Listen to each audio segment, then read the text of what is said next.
Hello दोस्तों, कैसे हैं आप? उम्मीद है आप सभी बहुत बेहतर तरीके से अपकमिंग एग्ज़ाम की तैयारी कर रहे होंगे।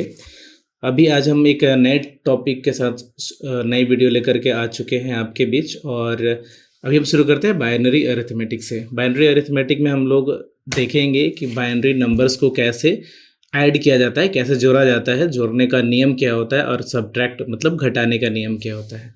जोड़ने के लिए सिंपल रूल्स हैं। जैसे अगर हम ज़ीरो को ज़ीरो में ऐड करते हैं, ज़ीरो को ज़ीरो से ऐड करते हैं तो ये ज़ीरो होगा। ज़ीरो प्लस वन करेंगे वन होगा, वन प्लस ज़ीरो वन होगा, और वन प्लस वन करेंगे तो 10 आएगा जिसमें कैरी वन होगा। एग्जाम्पल के लिए हम लोग देख लेते हैं। 1 0 0 1 0 1 1 1, इसको ऐड करके देखते हैं। ऐड करेंगे तो 1 1 क्या होगा, इसके अकॉर्डिंग हमारे पास 10 आ जाएगा, जिसमें हम लोग कैरी वन रखेंगे तो 1 1 ये 0 आ जाएगा, कैरी वन है, कैरी को यहाँ रखते हैं। 1 में ज़ीरो से ऐड, ज़ीरो को ऐड करेंगे तो ये हो जाएगा 1, और 1 में फिर 1 को ऐड करेंगे तो ये हो जाएगा 0, फिर हमारे पास कैरी 1 बचा। 1 को फिर 0 से ऐड करेंगे तो आएगा 1, 1 को दोबारा 1 से ऐड करेंगे तो आएगा 0, और कैरी हमारा हो जाएगा 1। कैरी 1 को यहाँ नोट कर लेते हैं। 1 को फिर 1 से ऐड करेंगे तो हो जाएगा हमारा 0, कैरी 1 आएगा, और फिर यहाँ 0 को 0 से ऐड करेंगे तो ये हो जाएगा 0। जो कैरी 1 आया था यहाँ था, इसको हम लोग यहाँ सीधे लिख देंगे क्योंकि अब कोई ऐड करने के लिए नहीं बचा। तो अभी आपने देखा एग्जाम्पल के तौर पे कि कैसे हम लोग ऐड बाइनरी एडिशन कैसे करते हैं, कैसे परफॉर्म करते हैं। तो आपके लिए एक हम होमवर्क दे दिए रहे हैं, यहाँ पे दे रहे हैं ताकि इसको आप प्रैक्टिस कर सकें। जैसे 1 0 1 0 प्लस 1 1 1 1, आप इसको ऐड करेंगे और कमेंट करेंगे आपको आंसर में क्या आया। 0 1 1 0 प्लस 0 1 0 1। तीसरा है 1 0 0 0 प्लस 1 1 1 1। इसको ऐड करेंगे और कमेंट करेंगे आपका क्या आंसर आ रहा है। नेक्स्ट स्लाइड पे चलते हैं। ये है सब्ट्रैक्शन। सब्ट्रैक्शन का रूल क्या होता है? 0 में से माइनस करेंगे 0 तो 0 होगा, 1 में से 0 माइनस करेंगे 1 होगा, 1 में से 1 माइनस करेंगे ये 0 होगा। वेरी सिंपल है, जैसे हम लोग डेसिमल में करते हैं वैसा ही है। बस यहाँ पे थोड़ा सा, चूँकि इसमें लिमिटेशन क्या आ जाता है ना कि हम लोग 2 ही डिजिट्स हमको यूज़ करना होता है, 0 और 1, 2 ही बिट्स यूज़ करना होता है। तीसरा 2 या 3 तो यूज़ करना है नहीं, इसलिए थोड़ा सा कॉम्प्लेक्स हो जाता है। लेकिन उसमें भी घबराने वाली बात नहीं, हम लोग आराम से ये सिंपल रूल्स को याद रख के कर सकते हैं, एडिशन भी और सब्ट्रैक्शन भी। और 0 में से 1 माइनस करेंगे, 0 माइनस 1 क्या होगा, 1 होगा। लेकिन बोरो हमारा कहाँ, ये मतलब बोरो होता है, और ये इसके जो जस्ट लेफ्ट वाला बीट होगा उससे हम लोग ये बोरो लेते हैं।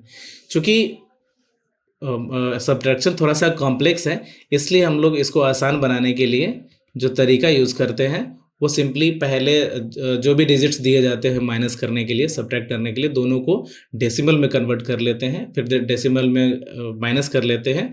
डेसिमल में माइनस करने के बाद जो रिजल्ट आता है फिर उसको हम लोग बाइनरी में कन्वर्ट कर लेते हैं। तो एग्जांपल के तौर पर हम लोग देख लेते हैं कि 2 नंबर्स हमारे पास है 1 0 1 0, और माइनस करना है 1 0 1।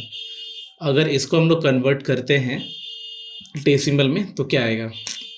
डेसिमल में कन्वर्ट करेंगे तो ये होगा हमारा 1 2 4 8, मतलब इसको और इसको जोड़ेंगे तो ये हो गया 10, मतलब इसका वैल्यू हो गया 10। और इसमें है 1 2 4, मतलब इसको और इसको जोड़ेंगे तो ये हो गया 5। 10 में से 5 घटाएंगे तो आ जाएगा 5। अब 5 का फिर अगर हम कन्वर्ट करें बाइनरी वैल्यू में तो कितना आएगा? 5 को अगर हम बाइनरी में कन्वर्ट करते हैं तो ये हो गया 1 2 4, 5 से छोटा होना चाहिए, तो ये हो गया नहीं सॉरी, इसको तो ऐड करना पड़ेगा, तो ये 1 होगा, और ये 0 ये 1, मतलब 1 0 1 आएगा। तो हमारा आंसर क्या हो जाएगा? 1 0 1, ये हमारा आंसर हो जाएगा। तो बाइनरी एडिशन और सब्ट्रैक्शन बस इतना ही सिंपल है। इसके लिए भी हम आपको एक होमवर्क दे दे रहे हैं यहाँ से, ताकि आपके लिए ये आसान हो जाए, मतलब थोड़ा प्रैक्टिस हो जाए और आप कर सकें आराम से। 1 1 0 0 माइनस 1 1 1। दूसरा है 1 1 1 1 माइनस 1 0 1 0। तीसरा है 1 0 1 0 माइनस 0 1 0 1। इसको आप कर लेंगे और इसका कमेंट में आंसर करेंगे। नेक्स्ट देखते हैं ओवरफ्लो। ओवरफ्लो डिटेक्शन से भी पिछले TRE 3 में कुछ क्वेश्चंस देखे गए थे, तो चलिए देख लेते हैं कि ओवरफ्लो कैसे डिटेक्ट करते हैं हम लोग, कैसे पता चलेगा कि ओवरफ्लो हो रहा है। जब रिप्रेजेंटेशन रेंज जो है वो एक्सीड करेगा, मतलब हमारे पास कुछ ऐसे नंबर्स आ जाएंगे या कुछ ऐसा रिजल्ट आ जाएगा जिसको हम लोग रिप्रेजेंटेबल रेंज में उसको रिप्रेजेंट नहीं कर पाएंगे, तो ऐसे केस में ओवरफ्लो आता है।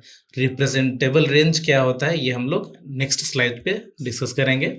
दूसरा केस होता है जैसे साइंड अरिथमेटिक्स में। साइंड मतलब दो तरह का साइन होते हैं, एक प्लस और एक माइनस।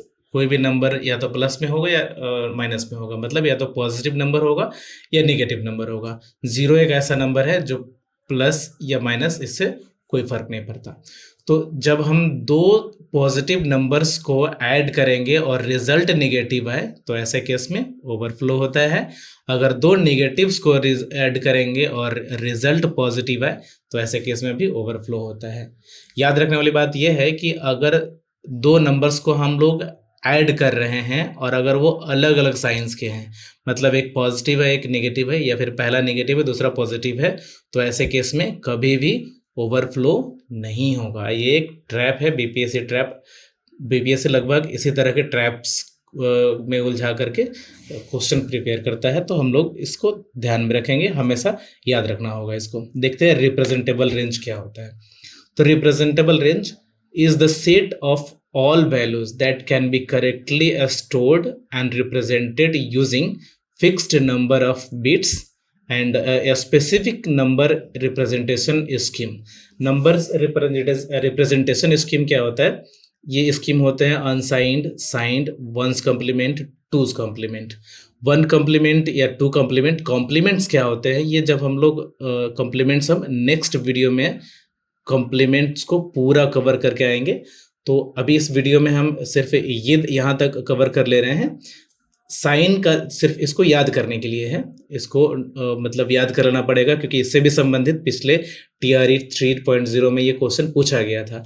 तो अनसाइंड नंबर्स के लिए जो रेंज होता है 0 to 2 to the power n-1 होता है। वंस कॉम्प्लीमेंट के लिए रिप्रेजेंटेशन का जो फॉर्मूला होता है -2 to the power n-1 -1 2 plus 2 to the power n-1 -1। इससे रिलेटेड हम MCQ करवा देंगे नेक्स्ट जो वीडियो आएगा कॉम्प्लीमेंट को कंप्लीट करने के बाद, तो ये आपको क्लियर हो जाएगा। इससे रिलेटेड जो MCQs होंगे वहाँ पे हम इसका डिटेल्स चर्चा करेंगे कि वंस कॉम्प्लीमेंट का रिप्रेजेंटेशन क्यों होता है, और जब हम कॉम्प्लीमेंट को कवर करेंगे तो उसमें हम बताएंगे कि वन कॉम्प्लीमेंट हमको क्यों ज़रूरी होता है, टूज कॉम्प्लीमेंट हमको क्यों ज़रूरी होता है।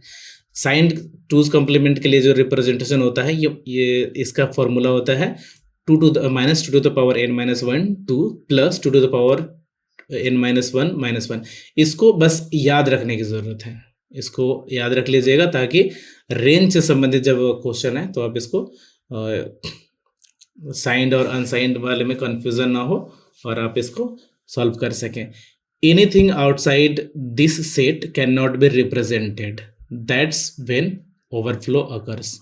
ये जो रेंज दिया हुआ है इस रेंज से बाहर किसी भी नंबर को रिप्रेजेंट नहीं किया जा सकेगा और इसी वजह से ये ओवरफ्लो होता है। तो ये ओवरफ्लो से संबंधित था और ये रिप्रेजेंटेबल रेंज क्या होता है इससे भी संबंधित था।